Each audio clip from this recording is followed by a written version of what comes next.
Dining table پر برتنوں کی کھڑکنے کی شدید آواز کے ساتھ بیگم پروین کا غصہ پھٹ پڑا۔ یہ کیا بنایا ہے تم نے عائشہ؟ نمک کا ڈبہ ہی الٹ دیا ہے سالن میں۔ تم جیسی لاپرواہ لڑکی میں نے آج تک نہیں دیکھی۔ ماں باپ نے گھر سنبھالنا بھی نہیں سکھایا ہے یا صرف ناز نخرے اٹھائے؟ عائشہ نے جلدی سے آگے بڑھ کر ڈش اٹھائی۔ اس کی آواز میں جھجک اور صفائی دینے کی کوشش تھی۔ امی جان، میں نے نمک چکھ کر ڈالا تھا، شاید چائے بناتے وقت۔ بس بس بہانے۔ بیگم پروین نے ہاتھ سے اشارہ کرتے ہوئے بات کاٹ دی۔ دانیال کے سامنے تو بڑی تمیزدار بنتی ہو اور میرے آگے ہر بات کی صفائی دینے کھڑی ہو جاتی ہو۔ دن بدن تم زبان دراز ہوتی جا رہی ہو۔ عائشہ کی آنکھوں میں پانی بھر آیا مگر اس نے اپنے لب سی لیے۔ اسی وقت کمرے میں دانیال داخل ہوا اور ماحول کی کشیدگی کو محسوس کر کے بولا، کیا ہوا امی؟ آپ کیوں اتنے غصے میں ہیں؟ پوچھو پوچھو اپنی لاڈلی بیوی سے۔ بیگم پروین غصے سے اٹھی۔ گھر کا کوئی کام سلیقے سے نہیں ہوتا۔ جب سے آئی ہے گھر کا سکون برباد ہو گیا ہے۔ اگر میں دو باتیں سکھانے کے لیے کہہ دوں تو منہ بنا کر بیٹھ جاتی ہے۔ عائشہ نے دانیال کی طرف دیکھا مگر بول کچھ نہ سکی۔ دانیال نے بیگم پروین کو سنبھالنے کی کوشش کی۔ امی جان، آپ بھی تو سکون سے بات کریں، کوئی اتنی بڑی بات بھی تو نہیں ہوئی ہے۔ ہاں ہاں، اب تم بھی اسی کی طرفداری کرو گے، میں ہی بنی ہوں نا اس گھر میں۔ بیگم پروین نے کمرے کا دروازہ دھڑام سے بند کرا اور چلی گئی۔ عائشہ باورچی خانے کی طرف بھاگی اور سسک سسک کر رو پڑی۔ دانیال پیچھے آیا اور اس کے شانوں پر ہاتھ رکھا۔ عائشہ، امی ذرا سخت مزاج ہیں، تم دل پر مت لیا کرو۔ میں تو دل پر نہیں لیتی دانیال، عائشہ نے آنسو پوچھتے ہوئے کہا، مگر جب وہ میری تربیت اور میرے ماں باپ پر بات کرتی ہیں تو میرا دل کٹ جاتا ہے۔ میں آخر کب تک خاموش رہوں؟ ہر بات میں میرا ہی قصور کیوں نکالا جاتا ہے؟ تھوڑا صبر کر لو عائشہ، وقت کے ساتھ ساتھ سب ٹھیک ہو جائے گا، دانیال نے اسے تسلی دی۔ اگلی ہی شام دانیال کو اچانک کسی ہنگامی کام سے دوسرے شہر جانا پڑا۔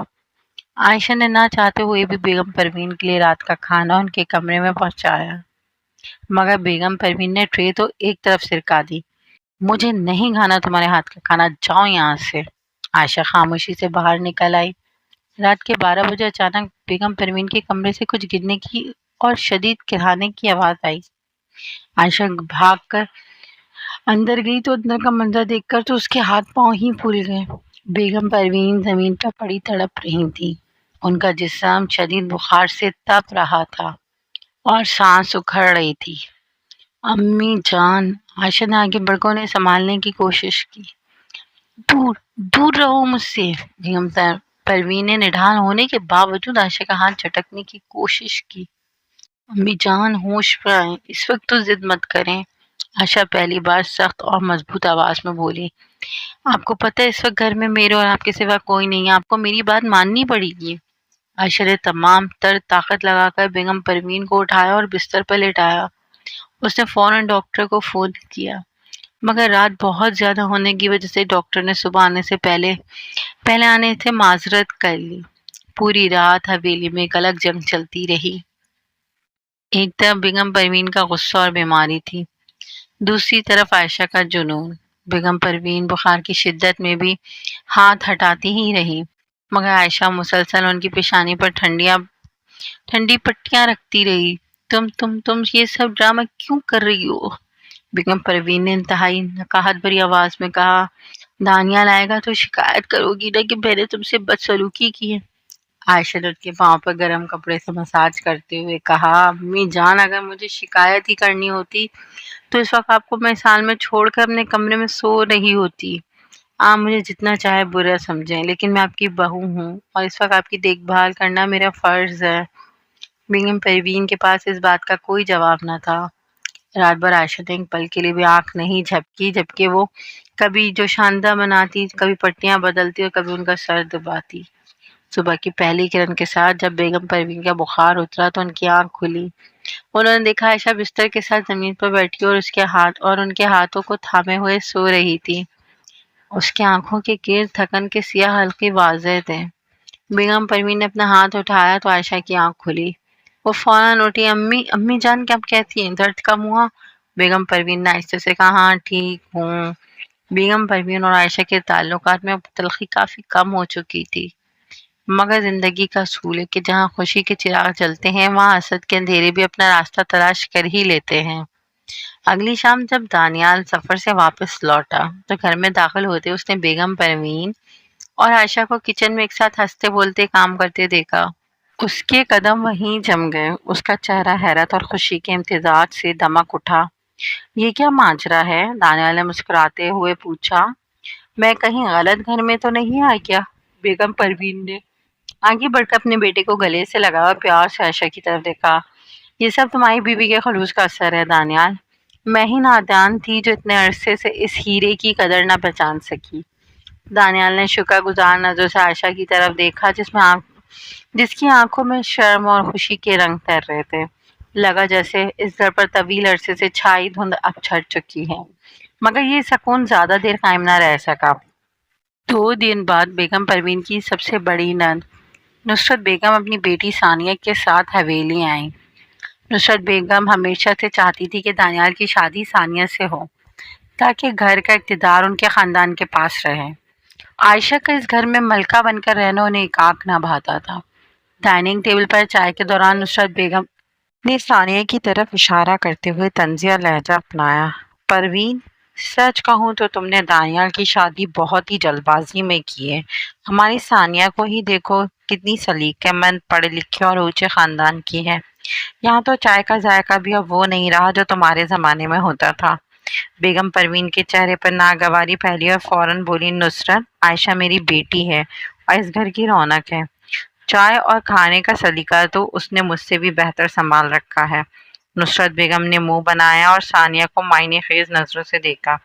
ثانیہ نے موقع پا کر کچن کا رخ کیا جہاں عائشہ بیگم پروین کے لیے رات کے کھانے کی تیاری کر رہی تھی۔ سنو عائشہ، ثانیہ نے باورچی خانے کے دروازے پر ٹیک لگاتے ہوئے مغرورانہ انداز میں کہا، یہ ڈرامے بازی اب زیادہ دن نہیں چلیں گی۔ پھپھی جان پر جو تم نے جادو چلا رکھا ہے میں اچھی طرح جانتی ہوں۔ تمہیں کیا لگتا ہے تم ہمارے خاندان کے برابر آ سکتی ہو؟ عائشہ نے سکون سے برتن رکھتے ہوئے جواب دیا، ثانیہ، میں کسی کے برابر آنے یا ثابت کرنے کے لیے کام نہیں کرتی۔ یہ میرا گھر ہے اور امی جان میری ماں جیسی ہیں۔ مجھے کسی کو اپنی صفائی دینے کی ضرورت نہیں۔ اوہ واقعی؟ ثانیہ کی آنکھوں میں خباثت چمکی۔ دیکھتے ہیں یہ صفائی تمہاری کتنی دیر قائم رہتی ہے۔ ثانیہ نے موقع دیکھ کر بیگم پروین کے کمرے کی الماری سے ان کا قیمتی اور خاندانی سونے کا ہار جو بیگم پروین کی ساس کی نشانی تھا چپکے سے نکال کر عائشہ کے کمرے کی ڈریسنگ ٹیبل کے آخری دراز میں چھپا دیا۔ اگلی صبح جب بیگم پروین کو کسی تقریب میں جانے کے لیے وہ ہار یاد آیا تو انہوں نے الماری کھولی۔ ہار غائب تھا۔ پورا گھر چھان مارا مگر ہار کہیں نہ ملا۔ نصرت بیگم نے فوراً تیر چلایا، پروین، ہار تو تمہاری الماری میں ہی تھا نا؟ گھر میں صرف میں، عائشہ اور تم ہی تھے، ذرا اس کے کمرے کی بھی تلاشی لو۔ آج کل کے غریب گھرانوں کی لڑکیوں کے ہاتھ میں جب اتنی بڑی جائیداد اور حویلی آتی ہے تو نیت ڈول ہی جاتی ہے۔ بس کریں پھپھی جان، دانیال غصے سے چیخا، عائشہ پر ایسا گھٹیا الزام مت لگائیں۔ عائشہ کا چہرہ زرد پڑ گیا، امی جان خدا کی قسم میں نے تو ہار کو ہاتھ بھی نہیں لگایا۔ بیگم پروین خاموش کھڑی تھی۔ نصرت بیگم بلا اجازت عائشہ کے کمرے میں گھس گئیں اور الماری درازے پلٹنے لگی۔ چند ہی منٹوں میں انہوں نے ڈریسنگ ٹیبل کے دراز سے وہ چمکتا ہوا ہار نکال کر بیگم پروین کے سامنے پھینک دیا۔ یہ دیکھو تمہاری صابر اور با اخلاق بہو کا سچ۔ اب کیا کہو گی پروین؟ نصرت بیگم فتح مندانہ انداز میں مسکرائیں۔ عائشہ کے تو پیروں تلے سے زمین ہی نکل گئی۔ اس نے دانیال اور بیگم پروین کی طرف دیکھا۔ امی جان، دانیال میرا پلیز یقین کریں، میں نے یہ نہیں رکھا، مجھے نہیں معلوم یہ کہاں یہاں کیسے آیا۔ دانیال الجھن اور تکلیف میں عائشہ کو دیکھ رہا تھا۔ فضا میں ایک دم دردناک خاموشی چھا گئی۔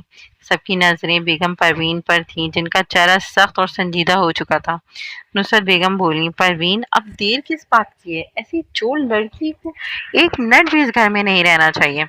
بیگم پروین آگے بڑھی، انہوں نے ہار کو ہاتھ میں تھام لیا، پھر ایک دم نصرت اور ثانیہ کی طرف مڑی۔ ان کی آواز حویلی کے در و دیوار میں گونج اٹھی، چوری عائشہ نے نہیں ثانیہ نے کی ہے۔ سب شددر رہ گئے۔ ثانیہ کا تو رنگ فک ہو گیا۔ بیگم پروین نے ثانیہ کی طرف اشارہ کرتے ہوئے کہا، کل شام جب تم کچن سے نکلی تھی تو میں نے تمہیں اپنے کمرے سے نکلتے دیکھا تھا. مجھے تعجب ہوا تھا کہ تم وہاں کیا کر رہی ہو، لیکن میں نے خاموشی اختیار کی تاکہ تمہاری نیت پرکھ سکوں. اور عائشہ کے کمرے کا یہ دراز، عائشہ اپنی تمام چیزیں لاک رکھتی ہے سوائے ایک دراز کے جس میں وہ صرف بے مطلب سامان رکھتی ہے. شاید تمہیں یہ بات معلوم نہیں تھی، نصرت بیگم نے ہکلا کر کہا. پروین، تم اپنی بھانجی پر الزام لگا رہی ہو. خاموش رہے نصرت بیگم، پروین نے سخت لہجے میں بات کاٹ دی. عائشہ کا اخلاق اور خلوص تو میں نے راتوں کو جاگ کر پرکھا ہے. جس لڑکی نے اپنی بستر پر پڑی ساس کے لیے اپنی نیند اور سکون قربان کر دیا، اس معمولی سونے کے ٹکڑے کے لیے اپنی عزت داؤ پر نہیں لگائے گی. بیگم پروین آگے بڑھی. انہوں نے روتی ہوئی عائشہ کو اپنے ساتھ لپٹا لیا. دانیال، بیگم پروین نے اپنے بیٹے کو حکم دیا، اپنی پھپھی اور ان کی بیٹی کو عزت سے گاڑی تک چھوڑ کر آؤ. اس گھر میں میری بیٹی کی عزت پر انگلی اٹھانے والے کے لیے کوئی جگہ نہیں. نصرت بیگم اور ثانیہ ذلت کے مارے سر جھکائے حویلی سے نکل گئیں.